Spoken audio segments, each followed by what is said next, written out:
Bem-vindos a mais um episódio do Aeropod. Hoje vamos iniciar a terceira temporada. Eu sou o Duarte Lopes, sou um dos novos entrevistadores, além da Mariana Carvalho e do Martim Branco, que vocês vão ter a oportunidade de conhecer nos próximos episódios.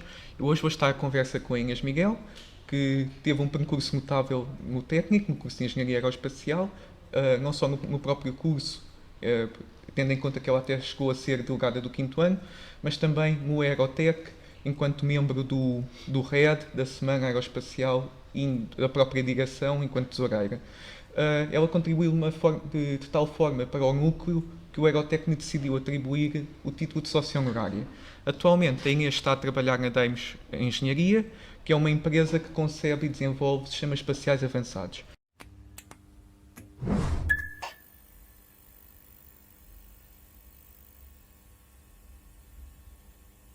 Então, olá Inês. Olá, Duarte. Em primeiro lugar, obrigada pelo convite para estar aqui na terceira temporada do Aeropod. Então, com este percurso, acho que se calhar nós devíamos começar pelo início e, portanto, no final do 12º ano, tu tiveste que escolher um curso e o que é que te motivou a escolher o curso de Engenharia Aeroespacial no técnico? Portanto, foi alguma paixão que já tinhas?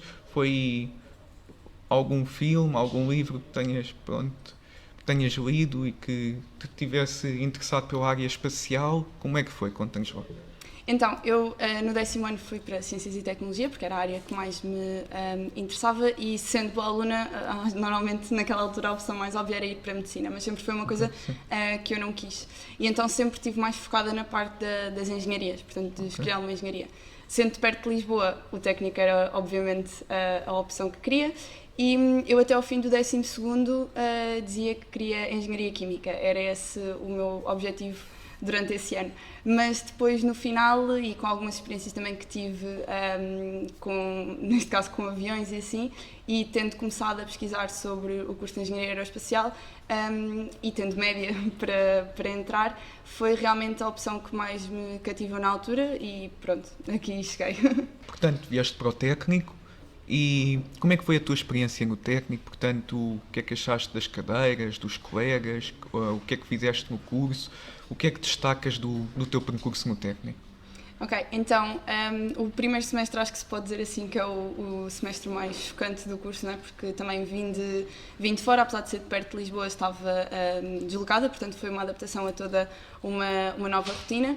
Acho que as pessoas, pelo menos que fizeram parte do meu ano, e mesmo os alunos mais velhos, ajudaram muito nessa transição e nunca sofri assim tanto com estar longe de casa.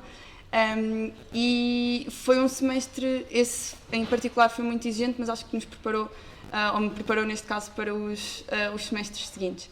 Em termos de cadeiras, eu sempre gostei muito das cadeiras de gestão, gostei muito também de termodinâmica e de relacionadas, e por isso também acabei por escolher o mestrado em aerodinâmica e propulsão, que foi o que acabei por fazer. Depois, em termos de colegas, foi muito engraçado aquilo que nos disseram também desde logo o primeiro dia, que é o curso não se faz sozinho, e portanto sempre tive uma relação muito boa com Costa do meu ano, e acho que foi isso também que fez com que acabasse por não ser tão difícil fazer o curso de aeroespacial. Portanto, parece ter sido uma experiência positiva, portanto recomendavas de certeza. Sim, acho que sim. Okay. Tem os seus momentos bons e maus, não é? Como em tudo. Mas no final vale a pena. Sim. Pronto. Em termos de... Portanto, também foste delegada do quinto ano. O que é que podes dizer também sobre essa experiência como delegada? Mudou de alguma forma a relação que tinhas com os teus colegas? Como é que foi a relação com os professores? Sentiste que era gratificante esse cargo ou que não eras muito reconhecida? Como é que foi a experiência? Ora, eu decidi ser delegada na altura, foi assim uma decisão um bocadinho de última hora, digamos assim, mas eu gostei muito da experiência. Apanhou ali um bocadinho a transição agora para o MEP, portanto para o novo modelo de ensino, então eu tenho a experiência de que houve um dia em setembro que eu acho que respondi a mais de 50 e-mails dentre dúvidas de colegas, coisas que eram precisas ser resolvidas. E foi uma experiência interessante porque foi muito mais a parte organizacional, digamos assim mesmo, de dentro do técnico, portanto, tanto com o Covid termos que reorganizar exames ou termos que falar com professores para garantir que estávamos todos na mesma página, como depois para o MEP de garantir que os alunos sabiam todos como é que a transição ia ser feita, tentar esclarecer as dúvidas que eu saberia esclarecer, não é? Porque eu também não estava tão por dentro do assunto, por exemplo, até ser delegada. E portanto acho que foi uma experiência positiva e acho que mesmo os meus colegas também valorizaram de certa maneira o trabalho na altura que foi tido pelos delegados em tentar fazer essa informação chegar a toda a gente e termos sermos esse ponto de contacto entre o técnico, os professores e os alunos. Pois, pronto, obrigado pelo teu trabalho então.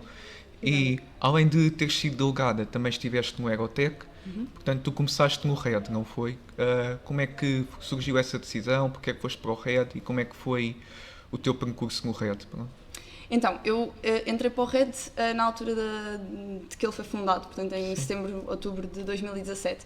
E entrei porque foram dois colegas meus, dois rapazes do meu ano, que decidiram vir com esta ideia para o Aerotech e aqui para o técnico e portanto eu na altura achei piada ao projeto, digamos assim, e decidi que também queria fazer parte. Na altura estava na equipa de estruturas e materiais e mantive-me lá durante 2 anos, mas sentia que não era ali que eu ia conseguir dar o meu contributo porque era muito técnico para o que eu sabia na altura e além disso de facto não era o meu interesse aquela área e sentia que não percebia nada daquilo e, portanto, acabava por ser um bocadinho desmotivante para mim.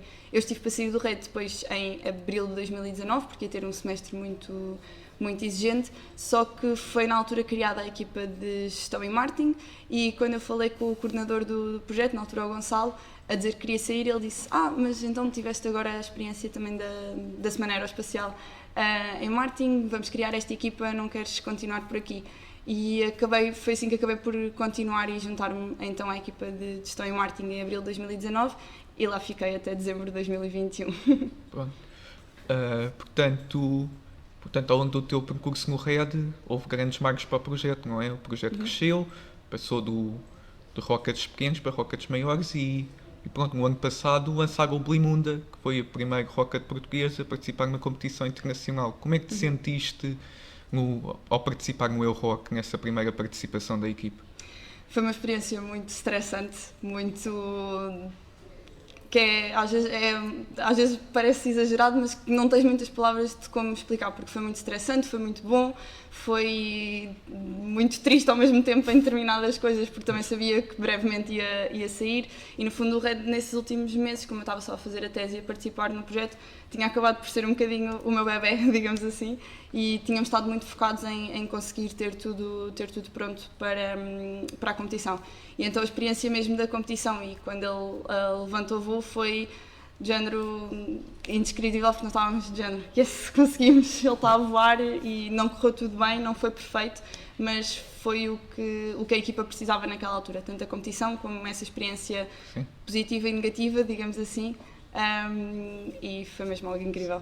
Pois, e foi uma grande motivação agora para este ano. Portanto, este ano lançaram o Baltazar, desta vez já conseguiram recuperar o Rocket. Tu também estiveste lá, também viste o lançamento. Como é que te sentiste por finalmente, pronto, o Red foi o teu bebê, conseguiram finalmente, como é que te sentiste nesse momento? Foi uma sensação muito agridoce na altura, no dia, e que demorou ali 1 ou 2 dias a conseguir processar um bocadinho tudo, porque por um lado estava super feliz, porque toda a equipa, aquele dia de lançamento não teve nada a ver com o dia de lançamento que tínhamos tido no ano anterior, estava tudo muito mais calmo e tudo muito mais, de certa maneira, organizado, não é? E foi... Quando nós olhámos para o céu e vimos que realmente o paraquedas tinha aberto, foi uma sensação de grupo de conseguimos, foi este ano, e ao mesmo tempo agridoce no sentido de não triste, mas de este ano que não contribuí, que não estive lá, apesar de pronto, sabemos que é o legado, não é? E todas as experiências de todas as pessoas que passaram pelo projeto nos anos anteriores foram necessárias para se conseguir chegar ao resultado que tiveram este ano, mas foi sempre aquele agridoce de também queria ter feito parte, não é? Mas foi muito bom e ficámos muito felizes de ter corrido bem este ano. Ora, também mencionaste que fizeste parte da Semana Aeroespacial, entretanto, portanto, enquanto estavas no reto, que te interessaste mais para a parte de marketing e foi isso que te levou a entrar na semana, não foi? Portanto, Foi ao contrário. Eu fiz primeiro parte da semana aeroespacial e em 2019, portanto antes de mudar para a equipa de gestão e marketing do Red, porque também fomos bastante pessoas no meu ano que organizaram e na altura entre candidatar-me, ser convidada, portanto aquilo ainda não tínhamos o recrutamento tão estruturado como este ano, ou como nos últimos anos. E então acabei por também entrar para a organização da semana, para a equipa de marketing e divulgação. Portanto, toda a parte de flyers, de redes sociais do Aerotech ainda na altura da semana, termos o nosso Facebook atualizado, portanto, publicações de patrocinadores, etc. Foi todo o meu papel nessa semana. Pronto, e com essa experiência, então, depois, quando foi criada a equipa de gestão e marketing, acabei por conseguir trazer um bocadinho essa organização e essa maneira de fazer as coisas também para o Red e começar a partir daí. Ok. Além de, pronto, quando tu começaste então a ficar mais ativa no Aerotech, disseste que no início não eras muito ativa, decidiste então também fazer parte da direção como tesoureira. Portanto, como é que foi isso? Como é que foi ter que lidar com as burocracias do núcleo, com a gestão financeira? Foi estressante? Foi um papel difícil? Como é que descreves? Então, eu entrei para essa direção na altura, portanto, com a Maria e com o Miguel, nós éramos a presidência do núcleo, digamos assim, portanto, a Maria era a presidente, o Miguel era o vice-presidente, eu era a tesoureira, e foi um ano estressante, em que havia sempre alguma coisa para fazer, ou sempre um problema para resolver, mas ao mesmo tempo foi muito gratificante, porque eu, na altura, também já só estava no Red e na direção. E o papel de tesoureira, eu adorei fazer isso porque eu gosto muito de Excel e, portanto, acaba por ser brincar muito com isso e arranjar maneiras de ter as coisas o mais organizadas possíveis. Portanto, é um trabalho também de muita responsabilidade e eu tinha que estar sempre a verificar tudo. E lembro-me de uma vez que havia qualquer coisa que não estava a bater certo e de chamar a Maria e só de lhe estar a explicar eu percebi, é aqui o erro, ok, esquece, já não é preciso. E então termos sempre esse cuidado de estar sempre em cima de tudo para garantir que não havia problemas, porque é de facto muita responsabilidade por isso, mas eu gostei muito porque gosto muito dessa parte da organização e também estando a fazer o papel de gestão e marketing no Red, portanto toda a parte também logística, acabavam por ser um bocadinho complementares em termos de tarefas, não de tarefas, de responsabilidades, portanto de um lado e do outro, e então foi uma experiência que me ajudou a perceber que era capaz, essencialmente, que é super importante também termos essa confiança e tentar aprender também a gerir expectativas, porque no fundo era tesoureira, portanto, do núcleo todo, ou seja, éramos a direção do núcleo todo, que na altura eram 150 ou 200 pessoas, e gerir expectativas de tantas pessoas, lidar com tantos pontos de vista, com maneiras de fazer as coisas diferentes, foi um processo e que também nos abriu horizontes para percebermos que, pronto, nem toda a gente pensa como nós, nem toda a gente tem as nossas vivências, as nossas experiências e, portanto, nesse ponto também foi muito positivo. Portanto, tanto a nível académico como a nível pessoal, foi um ano interessante. Portanto, falaste a nível académico, a nível pessoal e agora a nível profissional, o teres sido delegada, teres feito parte do RED e da semana e da tesouraria do Aerotech, o que é que isso te deu em termos profissionais, em termos de experiência, de valores que possas aplicar agora na tua vida profissional? Então, como eu estava a dizer, especialmente a parte de ter sido tesoureira, portanto, gerir tantas pessoas, de certa maneira, ajudou-me a ter um bocadinho mais de visão no sentido de perceber que as pessoas não são todas iguais, portanto, há maneiras diferentes de trabalhar, horários diferentes de trabalhar, diferentes pontos de vista sobre a mesma coisa e, portanto, acho que acabou por me dar um bocadinho mais de paciência, talvez não seja bem a palavra, mas um pouco mais de paciência para lidar com essas situações. Além disso, o facto de ter feito parte dessas atividades extracurriculares, portanto, como o nome indica, são extra, ajudou-me a ter uma melhor gestão do meu tempo, a ter prioridades na minha vida e saber o que é que tem que ser feito agora, o que é que pode ser feito daqui a uns tempos, ou o que é que pode ser feito amanhã. E, portanto, tudo isso ajudou a que, quer a nível de relação com as pessoas, a nível de gestão pessoal, conseguisse fazer isso melhor. Ok. Antes de passarmos, então, a falar um bocadinho sobre o teu emprego, falamos agora de outros extras, portanto, tu fizeste Erasmus, não foi? No Brasil. Porquê o Brasil? Porquê é que foste para lá? E como é que foi a adaptação à cultura e à vida, ao modo de viver do Brasil? Então, eu não foi uma ideia de já há muito tempo que queria ir para o Brasil. Eu, basicamente, a minha média de licenciatura não era assim tão elevada e eu sabia que na Europa era muito pouco provável de conseguir entrar em alguma universidade. Também, sou sincera, não pesquisei muito, não fui a pessoa mais informada a fazer esta escolha. Mas lembro-me que houve um dia que fui com uma amiga ao núcleo de mobilidade para falar sobre opções de fora da Europa e assim. E a senhora na altura falou-nos muito do Brasil e de Santa Catarina, que era incrível, que na altura até estava lá um colega nosso a fazer e que às vezes ia mandando fotografias e assim. Pronto, e o bichinho ficou. Só que na altura eu pensei, não vai acontecer, nunca na vida os meus pais me vão deixar ir para o outro lado do oceano, não é logo aquele primeiro pensamento. Mas de facto lancei essa ideia em casa e eles disseram logo que se fosse uma coisa que eu queria que iriam ajudar e suportar e portanto foi a minha primeira opção nas candidaturas. Eu não entrei logo, só que como as candidaturas para lá são um bocadinho diferentes de cá porque têm a ver com o número de vagas para o técnico e não diretamente para o curso, houve possibilidade de depois efetivamente ir e fui com mais 6 colegas aqui do técnico, fomos 7 para lá. E foi uma experiência muito, muito boa. Tenho amigos meus que dizem que efetivamente há uma Inês antes do Brasil e uma Inês depois do Brasil, não só porque foi muito bom conhecer também uma outra maneira de ensinar e uma outra maneira de educação, no fundo, eram turmas muito mais pequenas na universidade, éramos cerca de 20, 30, portanto era um bocadinho como o secundário, o que foi bom para de facto aprendermos, não é? Era muito mais personalizado e acabei por fazer cadeiras muito parecidas às que iria ter cá. E por outro lado, claro que nestas experiências, além do nível académico, há sempre o nível pessoal, não é? Portanto, foi uma experiência que me fez crescer muito, porque efetivamente estive lá cerca de 5 meses, 4 meses e meio, 5 meses, em que estava sozinha, não é? Tinha as pessoas que estavam comigo e conseguimos todos ficar na mesma casa, o que foi muito bom, e conhecemos também mais pessoas que ficaram connosco. Mas os primeiros meses foram mais complicados, como sempre, não é? Porque, como disseste, é a adaptação e depois os últimos meses já foram muito bons. Em termos de adaptação à cultura, portanto, nós cá acabamos por também já ter um bocadinho de noção de como é que são as coisas. Primeiro, é fácil a parte da língua porque é português, não é? Portanto, nós estamos mais do que habituados a ouvi-los, a ouvir o sotaque, digamos assim, portanto não foi problemático.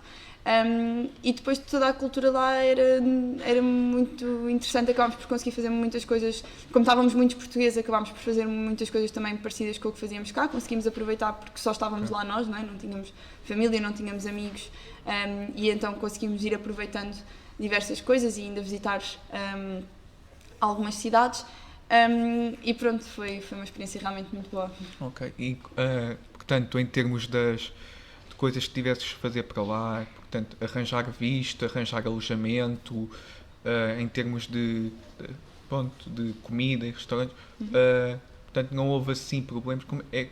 Quão diferente é isso de Portugal, no Brasil? O processo burocrático é um bocadinho chato, porque é preciso reunir alguns documentos, é preciso ter o visto de estudante para ir para lá, mas trata-se tudo cá em Lisboa, na Embaixada, exatamente, do Brasil. É um bocadinho chato e é um bocadinho estressante porque temos sempre aquela coisa de será que temos documentos todos ou não, e depois claramente há algum dinheiro envolvido, não é? Pois. Então são sempre coisas que nós ficamos muito estressados e ansiosos, mas está também tudo muito bem explicado e foi bastante fácil de tratar cá. Nós fomos para lá, não tínhamos casa ainda, por causa de toda a questão das burlas e assim, não queríamos estar a ficar na mão, digamos assim, lá. Então nós na altura ficámos primeiro no Airbnb e depois lá andámos à procura de casa. Foi complicado, andámos ainda 2 ou 3 dias meio à toa lá a visitar várias coisas e vários alojamentos que fomos encontrando, até que encontrámos efetivamente a casa onde ficámos. Estávamos 11 pessoas na casa, acho eu, mas era bastante grande. É muita gente, mas funcionou. Não sabemos muito bem como, mas funcionou. E efetivamente toda essa parte foi interessante. Em termos, por exemplo, de alimentação, uma coisa muito boa era que nós tínhamos tanto almoço como jantar na universidade a R$1,50, que eram 30 cêntimos na altura, por aí, e conseguíamos almoçar e jantar se quiséssemos, fazíamos isso muitas vezes quando tínhamos aulas à tarde, porque era menos uma preocupação, mas de resto lá também eram tudo produtos muito iguais aos que tínhamos cá, muita fruta e assim, o que era bom, porque era tudo muito fresco também. Sim.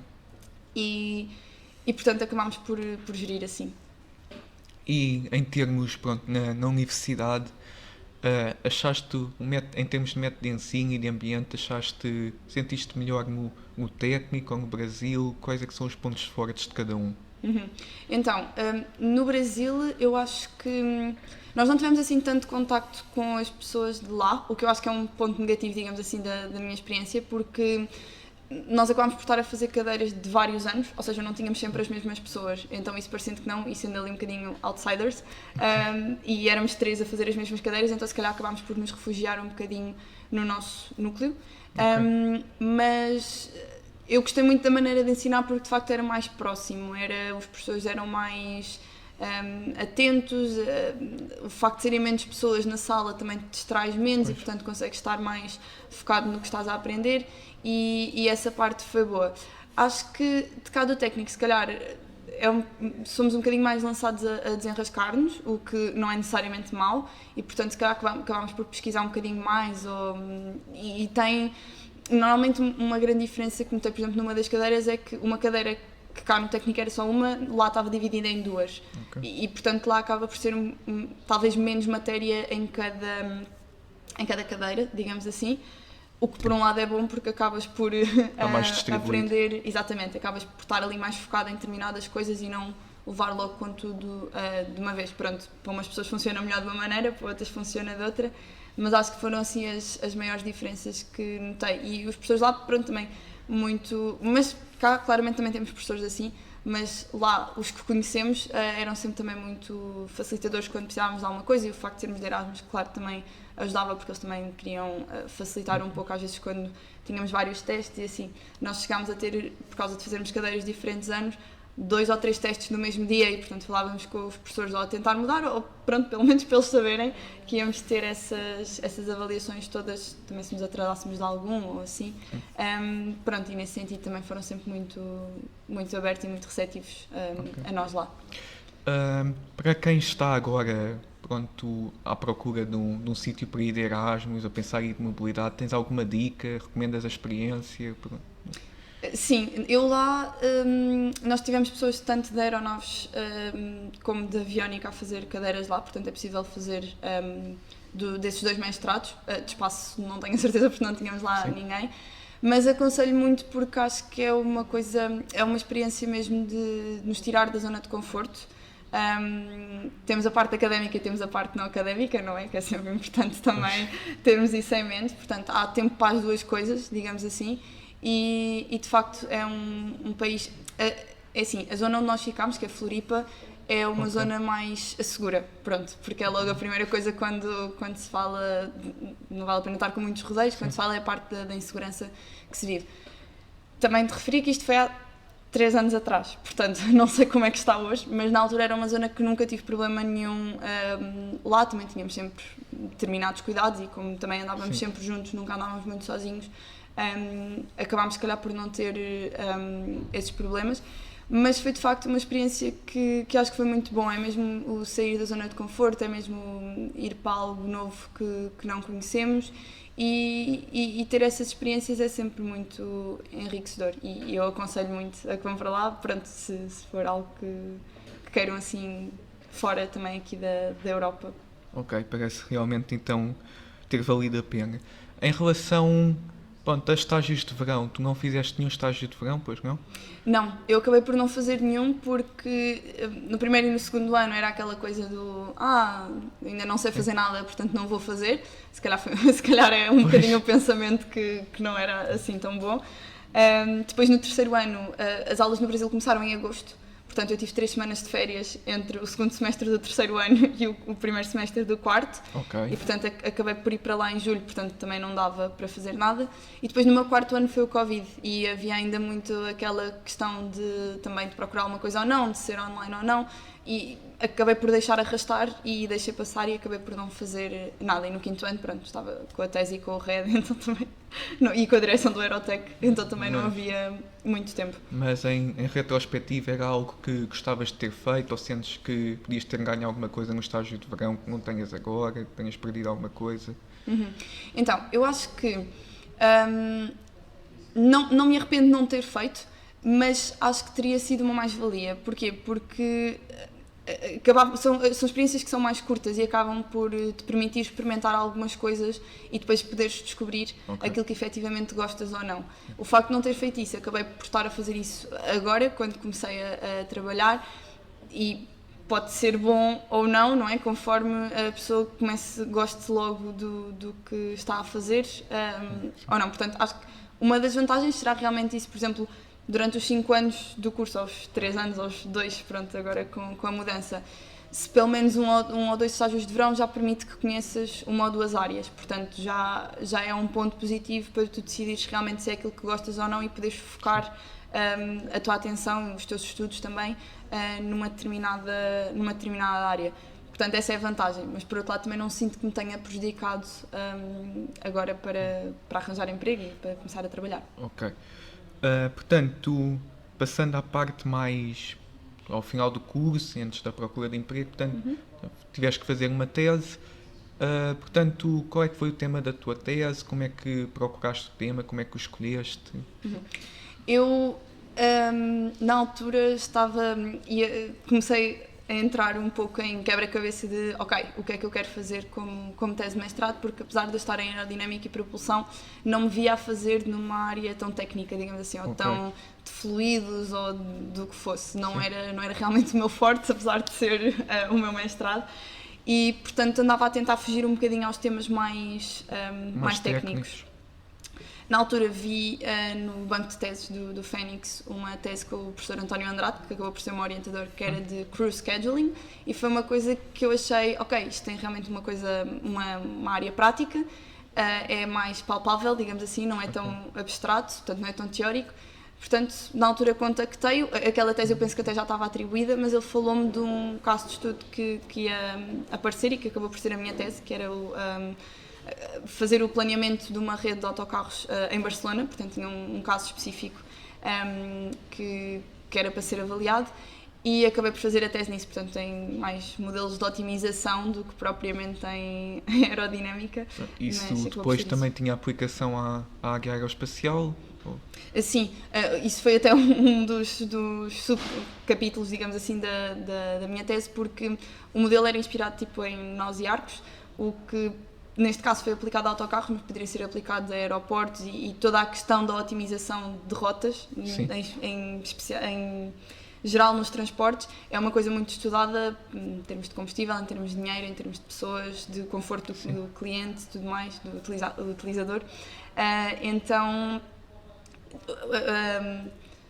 investigação, digamos assim, ou o modelo que foi ali aplicado daria para aplicar a qualquer tipo de transporte, nomeadamente depois na aviação, se necessário. E para quem que vai começar agora a fazer a tese no próximo semestre e está à procura de tese, tens assim alguma dica para escolher o tema e para a própria realização da tese? Então, acho que essencialmente tentar encontrar uma coisa que seja minimamente atrativa, porque vai ser o trabalho de 6 meses, pelo menos. O meu estende-se um bocadinho mais. E procurar no banco de teses ou falar com professores, porque muitas vezes os professores até têm temas de teses que depois não dão logo para essa zona onde estão alguns temas. Portanto, se houve algum professor também que gostaram durante o curso e gostavam de trabalhar com ele, tentar contactá-lo, perguntar se tem temas de teses. Se tiverem um tema de tese em mente, tentar encontrar alguém que agarre convosco nesse tema. E depois, para durante a tese, é um momento que todos passamos e que tem muitos altos e baixos, porque tanto temos uma reunião em que ficamos super motivados e é uma semana a trabalhar arduamente e depois a seguir estamos 3 semanas sem fazer nada porque não há paciência, digamos assim, como depois chega-se ali aos dias finais, e que foi o meu caso, em que foram, acho que foi a última semana basicamente, muito intensa para conseguir acabar tudo, e porque realmente estava a data limite e eu queria mesmo entregar, e portanto é ir tentando gerir, ir falando com pessoas, porque está toda a gente assim, não achemos que somos só nós, está sempre toda a gente motivada, desmotivada, e andamos sempre nestes ciclos. E tentar encontrar efetivamente algo que gostem de fazer. E ir falando muito também com os orientadores quando possível, para guiar o trabalho e não deixar arrastar muito dúvidas ou perguntas que se tenham. Pronto, isso é uma coisa interessante, que pronto, não temos que olhar para o banco de teses, ver o que é que está disponível, podemos sugerir coisas novas que Sim. se adaptem mais ao que nós gostamos. Sim. Ok, passando finalmente à parte do emprego. Portanto, tu estás agora a trabalhar na Daimos, não é? Uhum. E pronto, conta-nos um bocado como é que surgiu essa oportunidade e o que é que fazes lá.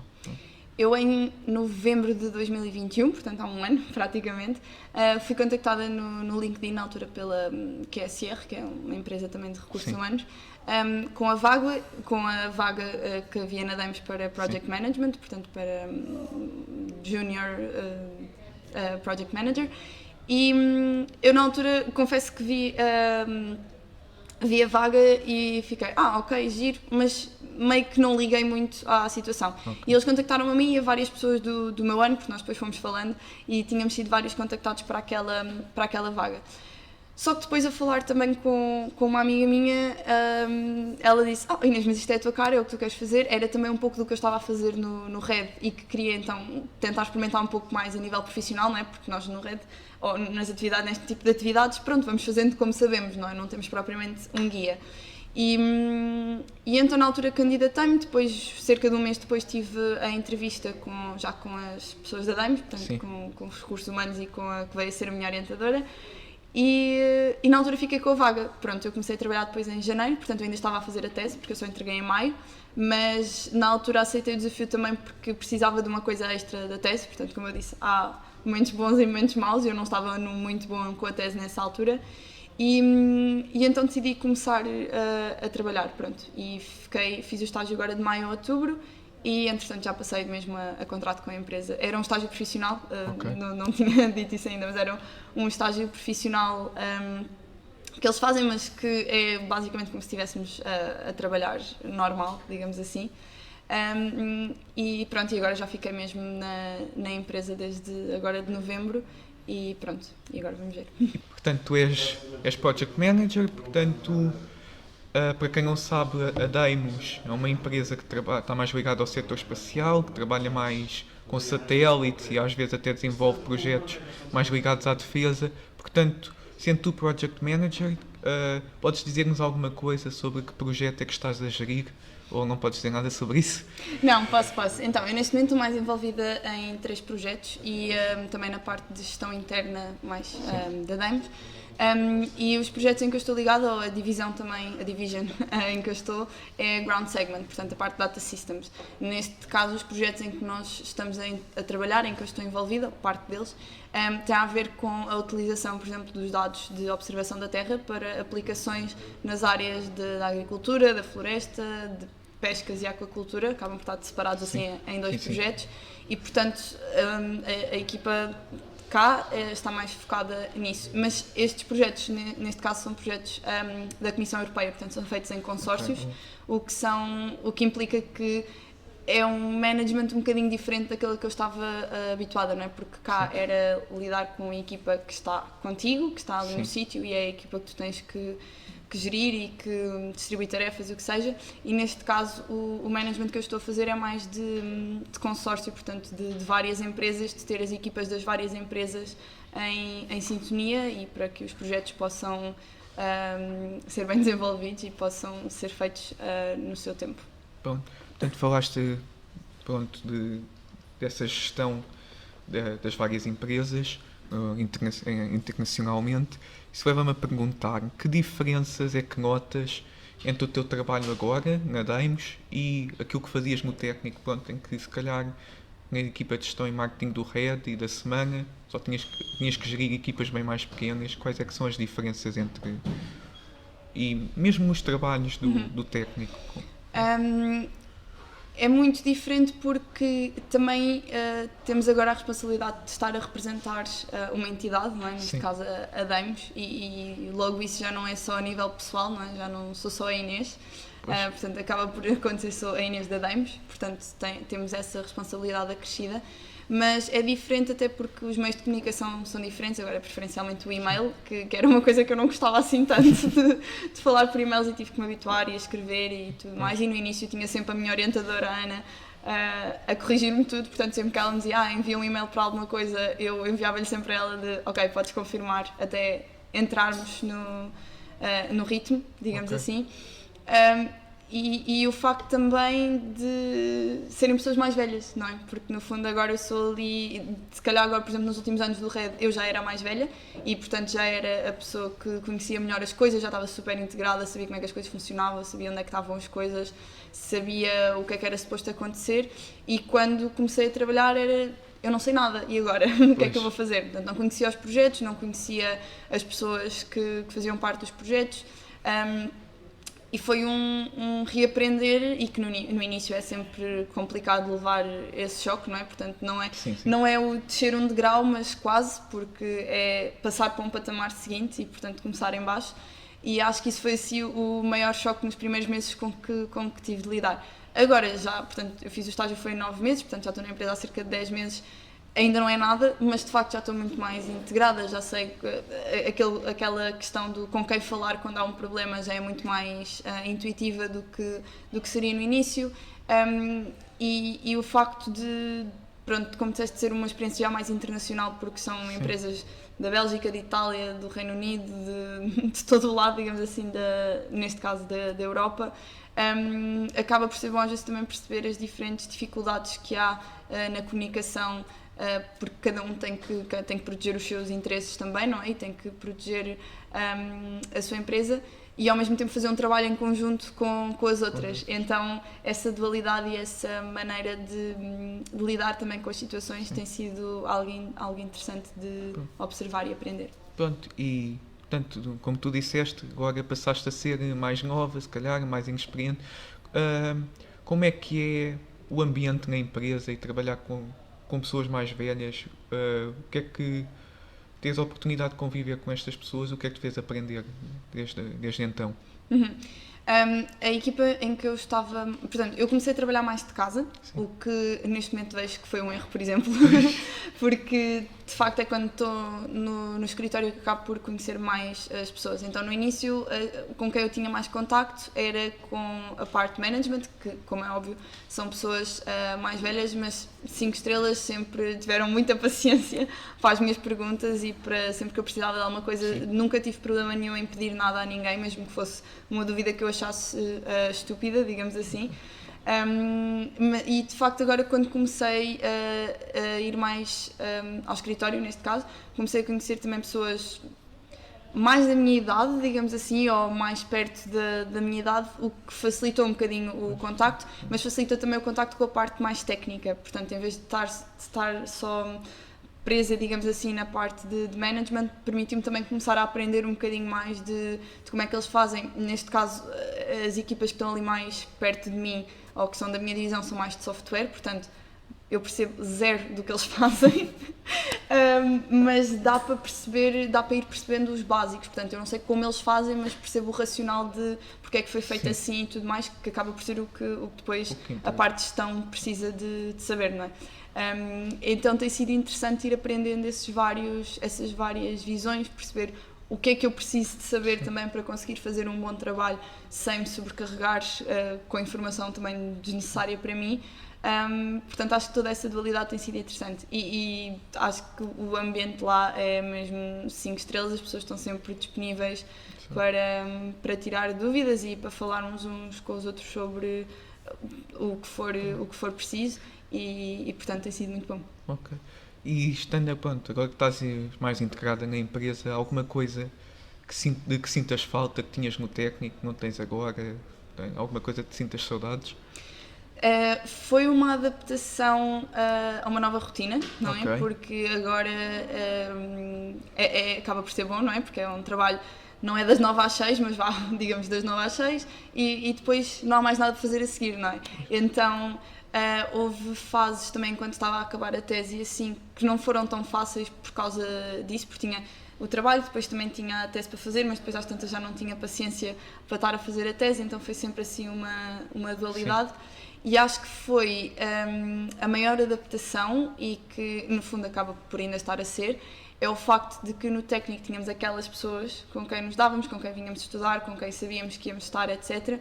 E que agora acabam por não existir tanto, ou porque no fundo cada um seguiu a sua vida, estamos ligados à mesma, claramente continuamos a falar todos, mas um está numa parte da Europa, o outro está noutra, e portanto continuamos a falar, mas não estão cá, neste caso em Lisboa, que foi a que fiquei, e portanto acaba por ser um bocadinho essa, acho que isso é o que deixa mais saudade, é as pessoas, de passarmos aqueles 5 anos com as mesmas pessoas, com uma determinada rotina, de estudar, de aproveitar, etc. E que agora é uma adaptação, um trabalho com um horário mais fixo, que não é fixo, porque eu tenho bastante flexibilidade no horário que quero fazer, portanto se há um dia que eu quero sair mais cedo, tudo bem, se há um dia que eu saio mais tarde, tudo bem também, digamos assim, no dia a seguir faço um bocadinho menos, o que seja.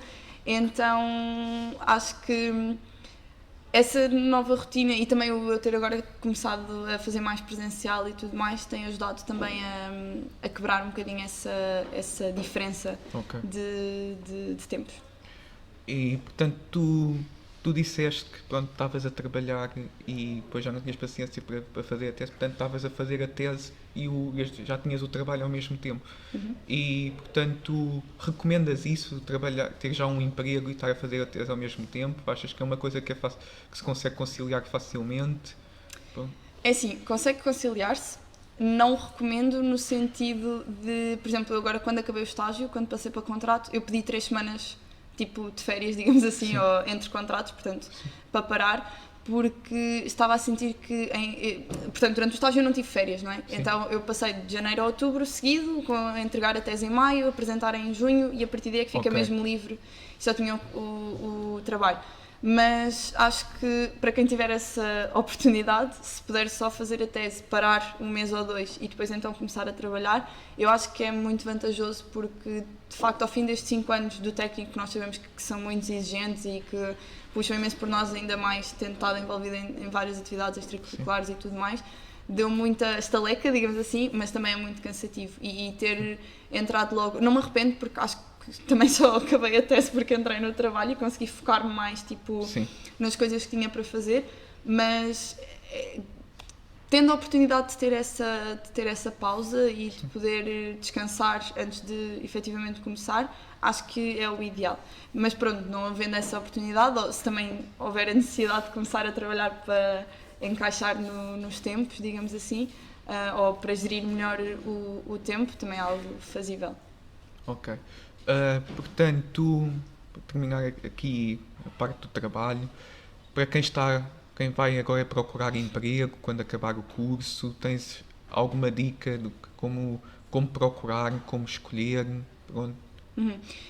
A experiência que eu tenho acaba por ser de outras pessoas, porque eu, como me falaram logo comigo, acabei por não ter que procurar nada, mas eu acho que a dica essencial é, diria LinkedIn, procurar vagas lá, ou procurar pessoas em empresas que tenham ideia que gostavam de ir, ou em posições que acham que gostavam de experimentar, e fazerem perguntas. Tipo, eu acho que ninguém de nós mais velhos, digamos assim, se importa de receber uma mensagem ou de receber um e-mail ou o que seja, a pedir mais informações sobre o que estás a fazer, como é que está a correr, o que é que gostaste, o que é que não gostaste, se estás a gostar da empresa, se não, portanto assim várias coisas.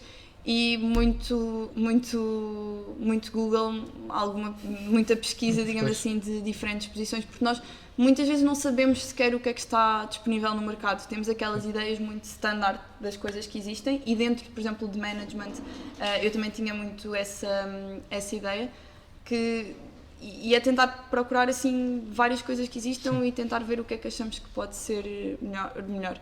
Mas essencialmente tirar dúvidas, portanto, quando procurar pessoas até da Aero que estejam em alguma empresa ou algum cargo que acham que gostam. Portanto, nós estamos agora já no final da nossa entrevista, E, portanto, para quem está agora a fazer o curso, no geral, tendo em conta o teu percurso, tendo em conta o que tu passaste, tens assim alguma dica para essas pessoas que estão a fazer agora o curso? Façam com calma, não tenham pressa, não há pressão, pronto, espero que não tenham pelo menos pressão nenhuma externa. Não é às vezes por ficar uma cadeira ou duas para trás que vai ser o fim do mundo. Ok. Eu também tive essa experiência, não é agradável, mas não é o fim do mundo. Tentar estressar apenas o essencial não vale a pena, porque depois passa tudo e chegamos ao fim e ficamos ok, tipo, está feito, conseguimos, e às vezes não vale a pena se estressarmos por coisas pequenas que às vezes fazemos. E pronto, tentarem encontrar aquilo de que gostam, sem pressão, porque eu própria também não sei se já o encontrei, digamos assim, mas ir experimentando várias coisas, e daí as atividades extracurriculares eu acho que também são muito importantes, mesmo que seja só para estar lá um semestre ou dois, Já vale a pena. que já vale a pena para experimentar alguma área. E portanto, go with the flow em algumas situações. E pronto, para terminar agora a entrevista, vou fazer assim uma pergunta que já é mais uma tradição da revista e do Aeroporto que nós fazemos a todos os entrevistados, é um bocado uma espécie do que dizem os teus olhos. Sim. Mas, portanto, o que é que tu, agora estando onde estás, o que é que tu dirias à Inês que acabou de entrar no curso? Pronto. Acho que diriam vai correr tudo bem, tu és capaz. Pode parecer às vezes tudo um bocadinho negro ou um bocadinho o que é que eu estou aqui a fazer, mas no fundo vai acabar tudo bem, tu vais conseguir fazer as coisas e essencialmente foca também nas pessoas que estão ao teu lado, porque é o tradicional caso, como já disse há pouco, de o curso não se faz sozinho, e foram de facto até as pessoas que acabaram por marcar este percurso, portanto foca-te também nisso e vai com calma e aproveita estes 5 anos. Portanto, ok, obrigado Inês por teres aceitado o nosso convite. Obrigada e teres tido a disponibilidade de vir cá ao técnico para esta entrevista, e o Aeropod voltará daqui a 2 semanas. Obrigado por terem visto e esperemos que tenham gostado e que vos tenha sido útil, e contamos com vocês na próxima emissão.